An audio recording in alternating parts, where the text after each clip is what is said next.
సరే ఇప్పుడు చూస్తుంటే అల్లు అర్జున్ ఇంకా సుకుమార్ గారు చాలా అంటే గురు శిష్యులు అన్నట్టుగా, క్లోజ్ ఫ్రెండ్స్ అన్నట్టుగా, అంటే ఆర్య సినిమా నుంచి చూస్తుంటే ఇద్దరికి బ్రేక్ వచ్చింది ఆ సినిమాతోనే. సో అందుకే అంత మంచి ట్రావెల్ చేస్తారు వాళ్ళిద్దరు అన్నట్టుగా మనకి ఫస్ట్ నుంచి తెలుసు. అయితే ఇప్పుడున్న టైంలో ఏంటంటే ఏదైతే పుష్ప 2 ఉందో అది ఇంకా షూటింగ్ ఇంకా చాలా టైం పడుతుంది, అందుకే ఆగస్టులో రిలీజ్ చేయలేకపోతున్నాం అని చెప్పేసి డిసెంబర్కి వాయిదా వేయడం జరిగింది. దీంతో వీళ్ళిద్దరి మధ్యలో విభేదాలు పెరిగి ఒక శత్రువులాగా అయిపోతున్నారు అని చెప్పేసి మరి వార్తలు వస్తున్నాయి. ఇందులో ఎంతవరకు వాస్తవం ఉందంటారు? మరి ఆర్య మీరు చెప్పినట్టు వాళ్ళిద్దరు కాంబినేషన్ వచ్చినట్టు ఫస్ట్ ఫిలిం, అది సుకుమార్కి ఫస్ట్ ఫిలిం, అట్లాగే అల్లు అర్జున్కి సెకండ్ ఫిలిం. సో ఆ సినిమాతోటి ఆర్య అనేది ఇద్దరికి కూడా ఒక మైల్ స్టోన్ సినిమా లాగానే వాళ్ళ కెరీర్లో అలా పేరు తెచ్చుకున్నాయి. సో దిల్ రాజు ప్రొడ్యూస్ చేసినటువంటి ఆ సినిమా ఆ రోజుల్లో ఒక సంచలనం, ఒక ట్రెండ్ సెట్టర్. అలాంటి ఆ కాంబినేషన్ ఆ తర్వాత ఆర్య 2 చేశారు. కానీ తెలంగాణలో తప్పితే మిగతా చోట్లంతా కూడా చాలా బాగా ఆడింది. అప్పుడు తెలంగాణ ఉద్యమం నేపథ్యంలో స్ట్రైకులు అవి జరుగుతా, థియేటర్లు మూతపడటం, థియేటర్లు క్లోజ్ అవటం, ఇట్లాంటి కారణాల వల్ల ఇక్కడ ఆశించిన రీతిలో డబ్బులు రాలా. కేవలం ఆ థియేటర్ల సమస్య వల్ల రాలేదు. బట్ అదర్వైజ్ ఓపెన్ చేసిన రోజు చాలా బాగా కలెక్షన్స్ వచ్చినాయి. ఎప్పుడైతే థియేటర్లు ఓపెన్ అవుతున్నాయో అప్పుడంతా చాలా బాగా కలెక్షన్స్ వచ్చినాయి. ఏపీలో చాలా బాగా ఆడింది. ఆ తర్వాత మళ్ళీ పుష్ప అనే సినిమాతోటి వాళ్ళిద్దరి కాంబినేషన్ మళ్ళీ ఎలాంటి మ్యాజిక్ చేసిందో మనం అందరం చూసాం. అక్కడ నార్త్లో కూడా మోర్ దాన్ 100 crores నెట్ సాధించి అక్కడ వాళ్ళందరూ కూడా చాలా ఆశ్చర్యపరిచింది. ఎందుకంటే ఒక మిగతా భాషలు సౌత్ లాంగ్వేజెస్ని హిందీలో డబ్ చేసి చిన్నగా ఉండే యూట్యూబ్లో రిలీజ్ చేసేటువంటి గోల్డ్ మైన్స్ అనే సంస్థ ఆ సినిమాని ఏదో చిన్నగా రిలీజ్ చేస్తే అది ఎక్కడికో వెళ్ళిపోయింది. వాళ్ళు కూడా వాళ్ళ కళ్ళు బయట షాక్ అయిపోయారు, నిజంగానే షాక్ అయిపోయారు వాళ్ళు కూడా. సో అంత చేస్తున్నా అనుకోలేదు. అందుకని ఇప్పుడు పుష్ప 2 అనేది నార్త్ ఆడియన్స్ని కూడా దృష్టిలో పెట్టుకొని ముందుగానే ఒక పాన్ ఇండియా ఫిల్మ్గా సుకుమార్ ప్లాన్ చేసుకున్నాడు.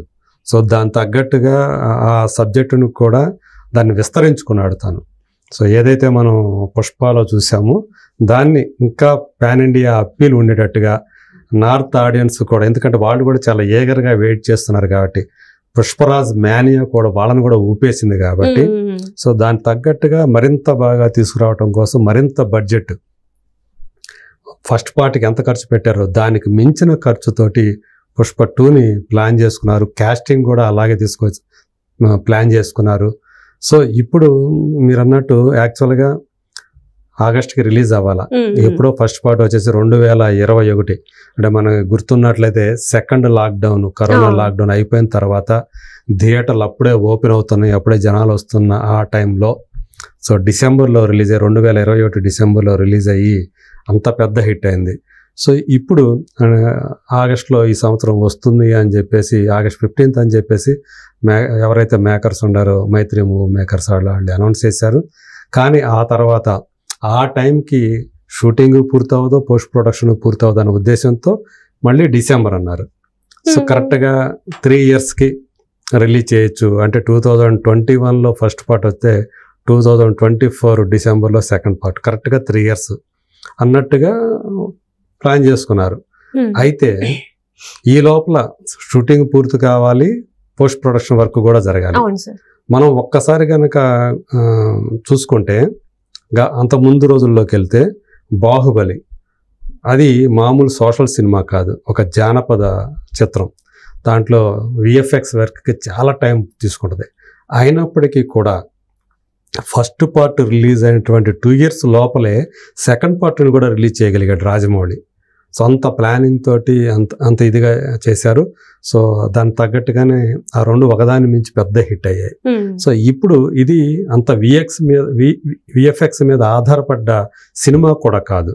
ఇదేమి దీని కాస్ట్యూమ్స్ కోసం దానిలాగా కష్టపడాల్సిన ఎక్కువ టైం తీసుకోవాల్సిన లేదు. ఎందుకంటే జానపద సినిమా అంటే దాని కాస్ట్యూమ్స్ ఎలా ఉంటాయి, ఒక కాస్ట్యూమ్ డ్రామా కూడా అది బాహుబలి అనేది. సో దానికి చాలా టైం పడుతుంది, ఆ సెట్టింగ్స్కి చాలా టైం పడుతుంది, అట్లాగే పోస్ట్ ప్రొడక్షన్కి చాలా టైం పడుతుంది.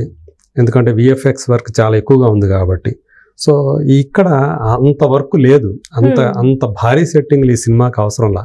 ఇది ఎక్కువగా అటవీ ప్రాంతంలో జరిగే ఫారెస్ట్ ఏరియాలో జరిగేటువంటి ఒక కథ.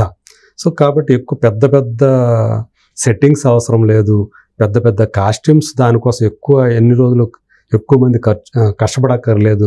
అలాగే ఎక్కువగా దానిలాగా బాణాలతోటి లేకపోతే వాటితోటి అలాంటి గ్రాఫిక్స్ లేవు, తక్కువ ఉంటుంది. విఎఫ్ఎక్స్ వర్క్ ఉన్నా దాంతో పోల్చుకుంటే తక్కువే.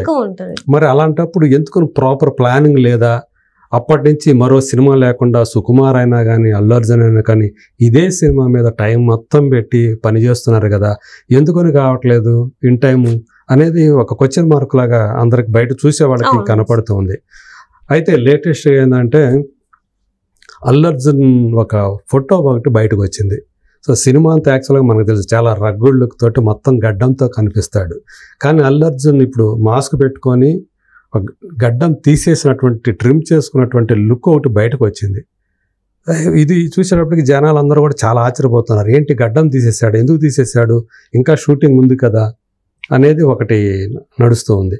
సో మధ్యలో ఏదో గ్యాప్ వచ్చింది ఇద్దరి మధ్య, సుకుమార్కిను అల్లు అర్జున్కి మధ్య గ్యాప్ వచ్చింది. సో ఎంతో క్లోజ్ ఫ్రెండ్స్ అనేటువంటి వాళ్ళిద్దరి మధ్య ఈ షూటింగ్ షెడ్యూల్స్ ఏవైతే ఉండో, ఈ వర్క్ ఏదైతే ఉందో దీని గురించినటువంటి ఇద్దరి మధ్య అభిప్రాయ భేదాలు వచ్చాయి. అందుకని ఎడముఖం పెడముఖంగా ఉంటున్నారు అంటూ ఒక వార్త హల్చల్ చేస్తుంది ప్రజెంట్ సోషల్ మీడియాలో. సో ఏదేమైనప్పటికీ కూడా ప్రజెంట్ షూటింగ్ హాల్ట్ అయింది. ఇంకా నెల రోజుల పాటు అంటే 30 days ఇంకా వర్కింగ్ డేస్ ఉన్నాయి ఈ సినిమాకి సంబంధించి అని చెప్పేసి వినిపిస్తూ ఉంది. సో సుకుమార్ ఏదో అమెరికాకి వెళ్ళబోతున్నాడు అని చెప్పేసి అన్నాడు, లేదు వర్క్ కంప్లీట్ చేసుకుని వెళ్ళమని చెప్పేసి అల్లు అర్జున్ అన్నాడని, ఇట్లా రకరకాల కథలు అయితే పుట్టుకొస్తున్నాయి. సో ఇందులో ఎంతవరకు నిజం ఉందని తెలియదు కానీ సో మొత్తానికి ఆ ఇద్దరి మధ్య ఈ వర్క్కు సంబంధించి ఒక దూరం పెరిగిందనే మాట వినిపిస్తూ ఉంది. సో మనందరికీ తెలుసు సుకుమార్ ఒక పర్ఫెక్షనిస్ట్.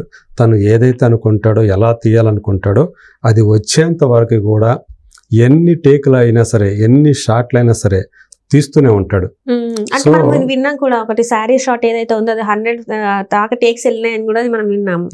సో దాని వల్ల ఇంకా షూటింగ్ అనేది ప్రొలాంగ్ అవుతుందేమో, అంటే దీని వల్లనే వీళ్ళిద్దరి మధ్యన అభిప్రాయ భేదాలు వచ్చాయంటారు కూడా కావచ్చు. ఎందుకంటే తను ఆ ఇంపాక్ట్ ఏదైతే తను కోరుకుంటాడో ఆ సీన్లో అది వచ్చేంత వరకు అవతల ఉన్నది హీరో అయినా ఇంకొకరైనా సరే టేకులు అతను తీసుకుంటానే ఉంటాడు.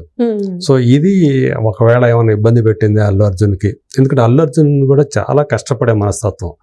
సో దర్శకుడు ఏం కోరుకుంటే, ఏం కావాలనుకుంటే అది వచ్చేంత వరకు కూడా తను కోఆపరేట్ చేసేటువంటి మనస్తత్వం ఉన్న వ్యక్తే. సో కాబట్టి మరి వర్క్ గురించి ఎందుకు వచ్చింది అంటే అతను డీలే అవుతున్నట్టు ఫీల్ అవుతున్నాడా, వర్క్ డీలే అయిపోతుందని చెప్పేసి ఏమైనా ఫీల్ అవుతున్నాడా, ఇలా వర్క్ జరిగితే ఈవెన్ డిసెంబర్కైనా సినిమా వస్తుందా లేదా అని చెప్పేసి ఏమైనా డౌట్ పడుతున్నాడా అనే యాంగిల్లో కూడా ఇక్కడ వ్యాఖ్యలు వినిపిస్తూ ఉన్నాయి. సో అందు గురించి ఇద్దరి మధ్య చాలా క్లోజ్ థిక్ ఫ్రెండ్స్ అయినటువంటి వాళ్ళిద్దరు ఈరోజు ఇద్దరి మధ్య ఆ పొరపత్యాలు వచ్చాయి. సో ఇది షూటింగ్ మీద కూడా ఆ సెట్స్ మీద కూడా రిఫ్లెక్ట్ అవుతుంది అన్నట్టుగా కథనాలు అయితే వినిపిస్తూ ఉన్నాయి. బట్ నాకు తెలిసి ఇద్దరు కూడా పని రాక్షసులే కాబట్టి అల్లు అర్జున్ సుకుమారు. సో అంత ఇద్దరి మధ్య ఏ జరిగినా కానీ పని కోసమే గొడవ పడి ఉంటారు తప్ప బేసికల్గా ఇద్దరి మధ్య వాళ్ళు ఫ్రెండ్స్గా శత్రువులు అయిపోవటం లేదా వైరం రావటం అనేది జరగదనుకుంటా. ఎందుకంటే బయట చూసుకుంటే ఎట్లా ఉందంటే ఇద్దరు బద్ధ శత్రువులుగా మారిపోయారు అన్నట్టుగా సోషల్ మీడియాలో కామెంట్లు వస్తూ ఉన్నాయి. అట్లాంటిది ఏమీ జరిగి ఉండదని చెప్పి నేను అనుకుంటున్నాను. బట్ ఈ వర్క్ విషయంలో ఏదైతే ఉందో, ఎందుకంటే డిసెంబర్ అయినా సరే ఖచ్చితంగా రావాలి అని చెప్పి అల్లు అర్జున్ కూడా పట్టుబడుతున్నాడు అనేది మాత్రం వాస్తవం అయి ఉంటుందని నేను అనుకుంటున్నాను. ఎందుకంటే ఇక్కడ నిర్మాతలు కూడా దృష్టిలో పెట్టుకోవాలి. లేట్ అయ్యే కొంది బడ్జెట్ కూడా పెరిగిపోతూ ఉంటుంది, అప్పులు పెరిగిపోతూ ఉంటాయి, అప్పుల భారం పెరిగిపోతూ ఉంటుంది. ఎందుకంటే ఏ సినిమాకైనా సరే ఫైనాన్షియల్స్ నుంచి తీసుకొస్తారు, మొత్తంగా నిర్మాతలు వాళ్ళ దగ్గర ఉన్న అమౌంట్ అంతా పెట్టారు. సో ఖచ్చితంగా అదే ఫైనాన్షియల్స్ నుంచి డబ్బులు తీసుకొస్తారు కాబట్టి దానికి సంబంధించినటువంటి వడ్డీలు పెరిగిపోతూ ఉంటాయి. కాబట్టి దీన్ని కూడా దృష్టిలో పెట్టుకోవాలి సుకుమార్ కూడా. సో ఎట్టి పరిస్థితుల్లో మళ్ళీ ఇప్పుడు ఇది డీలే అయిపోయి మళ్ళీ నెక్స్ట్ ఇయర్ కూడా ఒక మంచి సంక్రాంతి సీజను లేదా వేసవి సీజను చూసుకోవాల్సి వస్తుంది. సో మళ్ళీ సంక్రాంతి అంటే ఆ టైంకి ఇంకా కొన్ని సినిమాలు ఆల్రెడీ లైన్లో ఉన్నాయి. సో ఇదంతా కూడా డిస్టర్బ్ అయిపోయే ఇది ఉంది. కాబట్టి సుకుమార్ కూడా చూసుకొని వీళ్ళంత తొందరగా ఆ వర్క్ కంప్లీట్ చేసుకుంటే సో ఈ బయట నుంచి వచ్చే ఈ వ్యాఖ్యానాలు ఈ విమర్శలకి తావు లేకుండా ఉంటుంది. అయితే అన్నీ కూడా ఇలాంటి ప్రచారాన్ని కానివ్వండి ఇలాంటి వ్యాఖ్యలు కానీ పట్టించుకునే రకం కాదు సుకుమార్. తన సినిమా సినిమా సినిమా అదే లోకంలో బతుకుతూ ఉంటాడు. ఆయన గురించి తెలిసిన వాళ్ళందరూ కూడా చెప్పే మాట ఇదే. సో నాకు తెలిసి కూడా అతను ఆ సినిమా కోసమే ఏం చేసినా కానీ సో అందు గురించే సెట్స్ మీద చాలామంది బాధపడుతూ ఉంటారు, యాక్టర్లు కానివ్వండి టెక్నీషియన్లు కానివ్వండి. అయినా సరే సో రిలీజ్ అయిన తర్వాత అందరికీ పేరు వస్తుంది, అందరి పనితనం గురించి చెప్పుకుంటారు అనే ఉద్దేశంతోనే సో అతనికి సహకరిస్తూ ఉంటారు. సో ఇప్పుడు కూడా అతను సో ఎలా తీస్తాడు ఏంటి అంటే వితిన్ ఇంకా 30 రోజులు అని చెప్పుకుంటాం కదా, అది వీళ్ళంత త్వరగా షూట్ పూర్తి చేస్తే, ఎందుకంటే దీనికి పోస్ట్ ప్రొడక్షన్ కూడా టైం ఉంటుంది కావాలి. సో ఎందుకంటే పెద్ద స్పాన్ ఉన్నటువంటి సినిమా కాబట్టి సో అలా ఇన్ టైం చేసుకోగలిగితే వీటన్నిటికి కూడా ఫుల్ స్టాప్ పడే అవకాశం ఉంది.